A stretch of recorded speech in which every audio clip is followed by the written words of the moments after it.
ఓయ్ ఏమైంది? ఏం లేదు కౌశిక్, ఇక్కడికి వస్తూ ఉంటే రోడ్డు మీద ఎవరికో యాక్సిడెంట్ అయింది. వెంటనే అంబులెన్స్ కి కాల్ చేశా. ఈ గ్యాప్ లో తన ఫోన్ తీసుకుని వాళ్ళ ఫ్యామిలీకి తన సిచ్యువేషన్ గురించి చెప్దాం అనుకున్నా, కానీ ఫోన్ ఏమో లాక్ లో ఉంది. అతను పిన్ చెప్పే సిచ్యువేషన్ లో లేడు.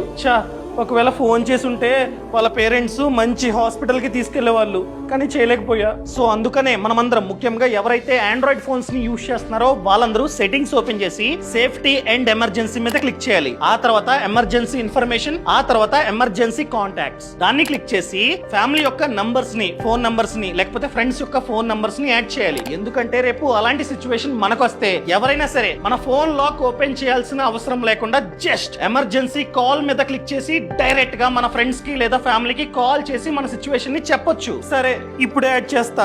అర్థమైందా అండి? మీరు కనుక ఎవరికైనా హెల్ప్ చేద్దాం అనుకుంటే అలాంటి సిచ్యువేషన్ లో వెంటనే ఫోన్ ఓపెన్ చేసి ఎమర్జెన్సీ కాల్ మీద క్లిక్ చేయండి. ఒకవేళ వాళ్ళు కనుక కాంటాక్ట్స్ ని యాడ్ చేసుకుంటే అక్కడ చూపిస్తుంది. ఫోన్ ని అన్లాక్ చేయాల్సిన అవసరం లేకుండానే డైరెక్ట్ గా కాల్ చేసి మీరైతే హెల్ప్ చేయొచ్చు. ఈ సమాచారాన్ని ప్రతి ఒక్కరికి షేర్ చేయండి. ఈ ఛానల్ ని సబ్స్క్రైబ్ చేసుకోండి. ఫ్రీడమ్ యాప్ ని డౌన్లోడ్ చేసుకోండి. యాప్ లింక్ నా బయోలో ఉంది.